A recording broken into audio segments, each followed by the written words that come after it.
Hello, my name is Florence Micou and I have the pleasure to present Yellow Blue Park project.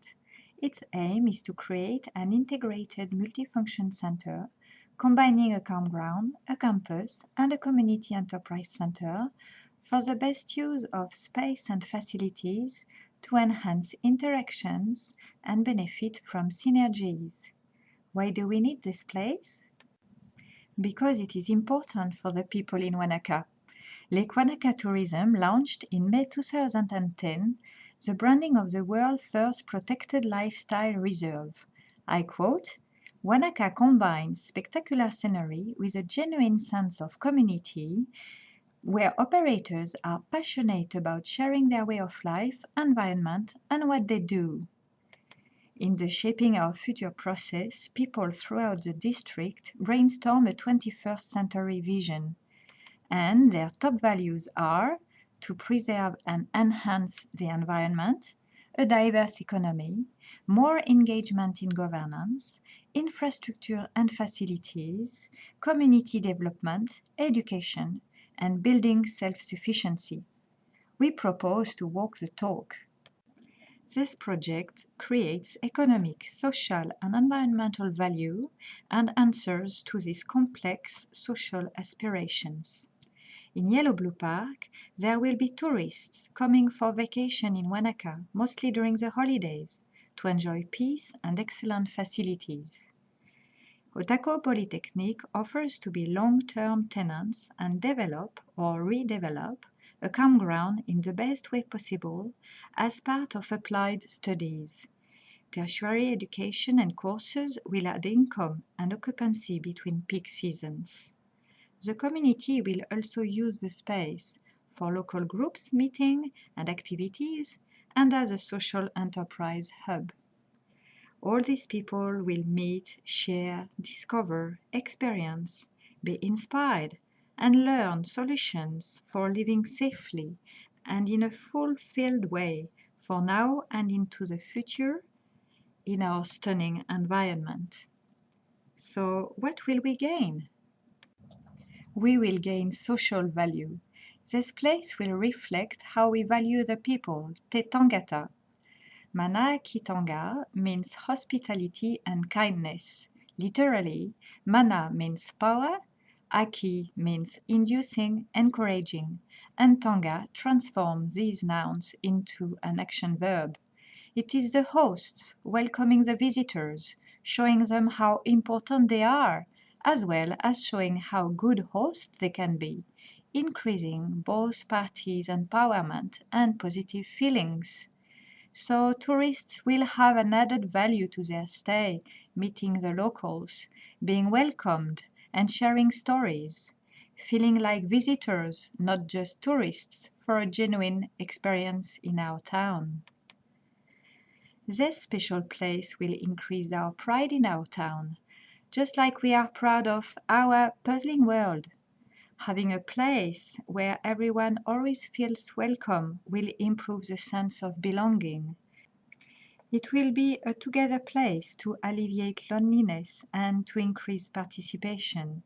These are some of the fundamental human needs as developed by Manfred Max Neef.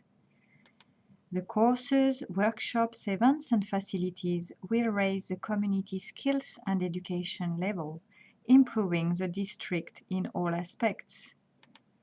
It will offer income opportunities for stakeholders. For example, a local organizes home braid making workshops, or a builder gets a contract to build a batch like one on display. It will show people how to be resilient in case of a natural disaster and how to fend for themselves. In short, it will enhance the local community network, making Wanaka an even better place. What else can this project bring? It can bring a lot of economic value. Local businesses and experts are chosen to operate on the project, generating business and advertising, as this place is destined to be a showcase of best practice. Local resources are chosen whenever possible, generating business and limiting transport, pollution and costs. Therefore, the project creates local money, which induces a local money multiplier, where money stays locally to be respent for local benefit. Sue Coates for Wanaka Wastebuster says, for $10 earned by a community enterprise, $8 go into a local's pocket, which, if spent locally, goes in another local's pocket, etc. For $10 earned by a New Zealand-based business, $4 go into a local's pocket. If earned by an international company, then only $2 stay in the community. By extension, when a company spends $10,000 locally, then $8,000 circulate locally, which, if spent locally, generate more money, and so on. This change of hand is called money velocity, and it happens 1.7 times per year in average, according to the Federal Reserve Board. So this graph describes just 2 years and 4 months. It does matter how we spend our money. Now it becomes more interesting. Imagine a few isolated people. They have some questions. Add some people. They will talk and will answer each other's questions. Add some structure and tools. They start generating ideas. This creates a critical mass of collaborative creativity, where the flow of technologies or initiatives and the interaction between a variety of factors will lead to highly innovative processes that will spread steadily. Examples of this synergy effect are the Warhol Factory in art, Silicon Valley in IT, or Santa Fe Institute in education. Clusters create shared value. The entire region would then have access to expertise they would not normally have. And there is even more value to this project. Certainly, this project aims at bringing more visitors. Visitors will come to Yellow Blue Park to enjoy the campground because it will be different and comfortable. Day visitors will come because the park will be an attraction in itself. Students will come for medium-term stay to attend courses and at different times of the year, which is great to fill the shoulder seasons. There will also be events, conferences, workshops, bringing more guests. Visitors will come to the area for the learning options, not only students but also families who might be reluctant to go for a holiday far away. Will come, however, because they will have the opportunity to learn something at the same time. This ambitious and far-reaching project will be heard from afar and will raise the Wanaka area profile, nationally and internationally, that will in turn bring more people to our region, thus having a ripple effect on all the tourism operators. This project has a great social return on investment, defined as the true impact of activities relative to the investment to achieve them. It has the potential to reduce inequalities, providing free food from the community gardens, improve well-being with a better community, generations meeting and caring, whānau feeling, prevent environmental degradation. When people learn how to care for the environment and apply it in all that they do, it induces council costs reductions. In its Economic Impact Report 2011, Otago Polytechnic has calculated that 200 students in its Cromwell campus have generated about $5 million for the local economy per year, which equates to sustain more than 50 full-time jobs locally. Besides, raising people's education and skills not only improves their lives and their communities, but also their productivity, benefiting other companies too. All these benefits, although not directly financial, are important outcomes of this project. All these factors, including the local added value from the last slide, will sustain the local economy in the long term. How will it be financed? This is a diagram from the Wanaka Sports Facility Consultation Report in 2008.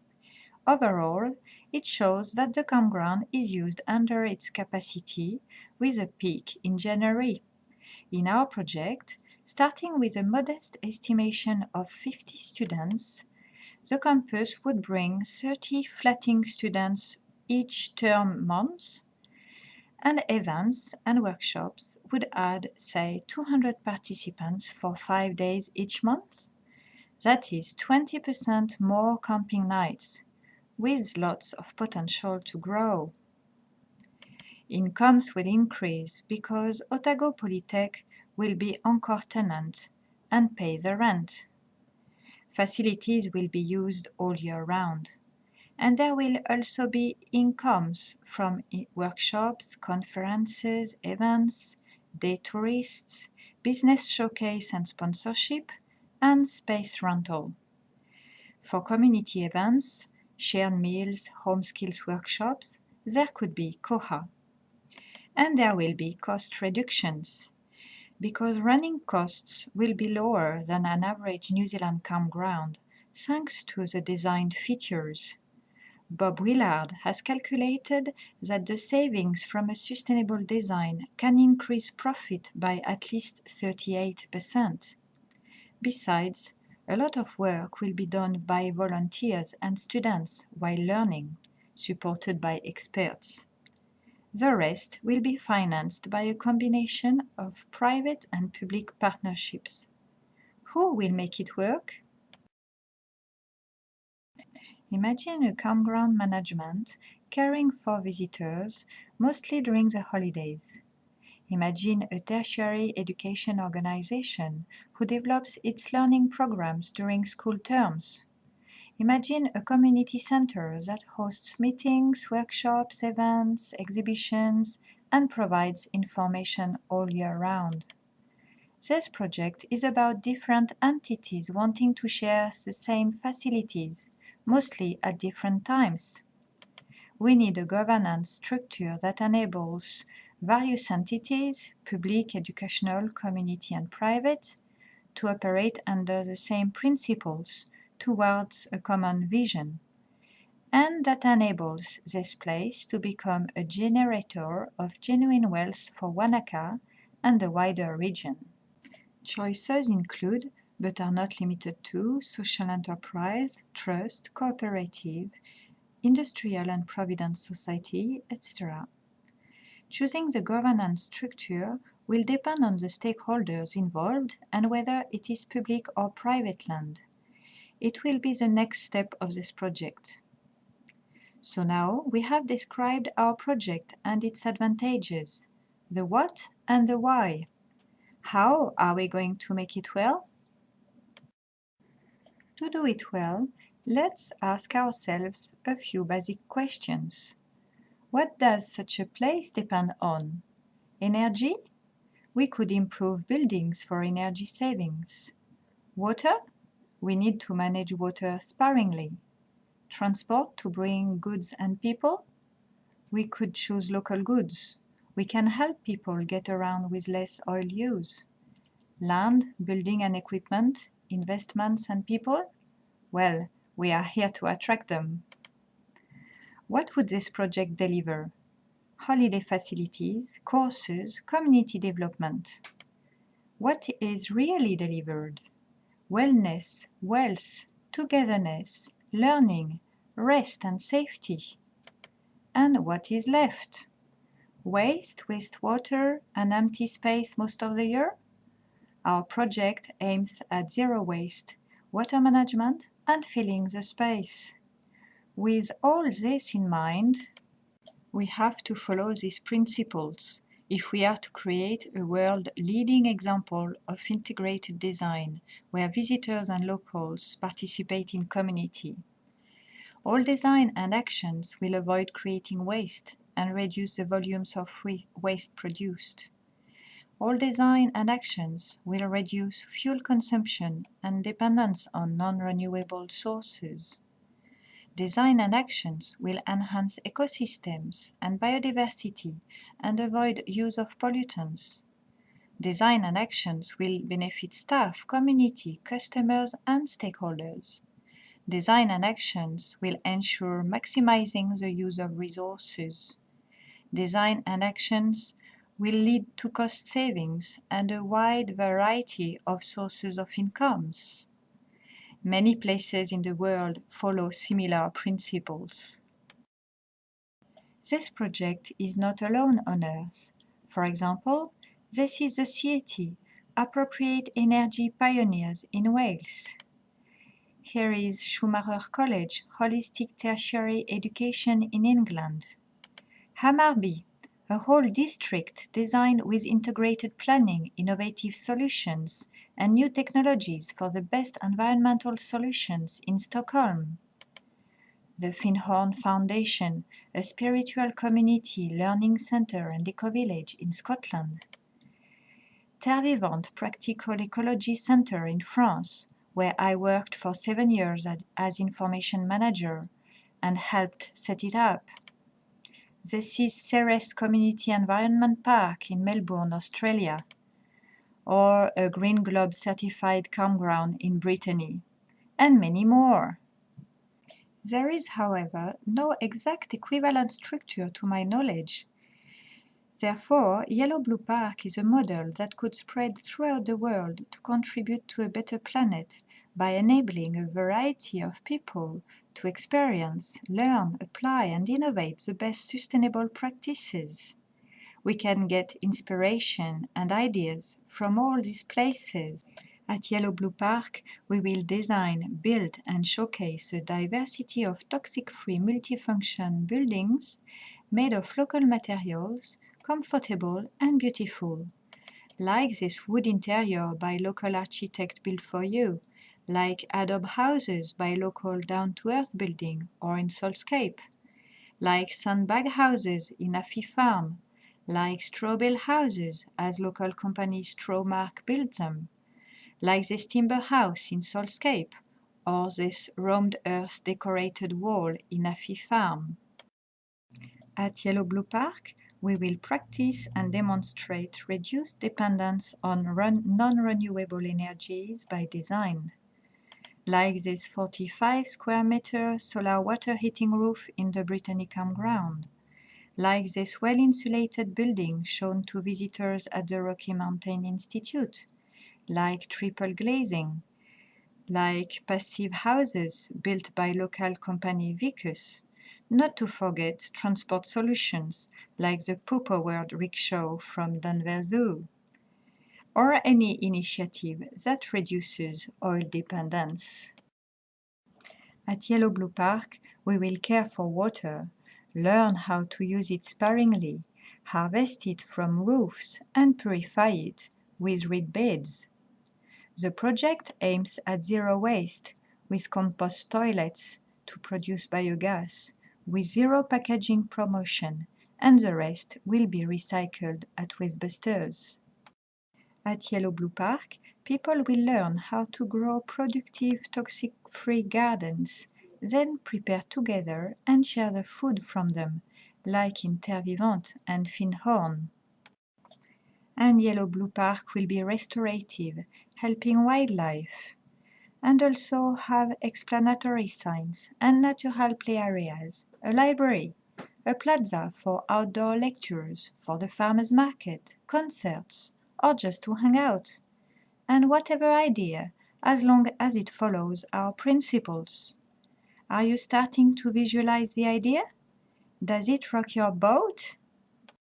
Do you want to know more or be involved? Join the conversation on Facebook, or visit and follow yellowbluepark.wordpress.com, or send an email to receive Yellow Blue Park news. There will be a first meeting soon where everyone is invited to explore land and governance options. I want to thank all the kind supporters who have accepted that I use their photos to create a vivid description of my project. I welcome questions and comments. I am looking forward to meeting you soon. Thank you very much for your attention.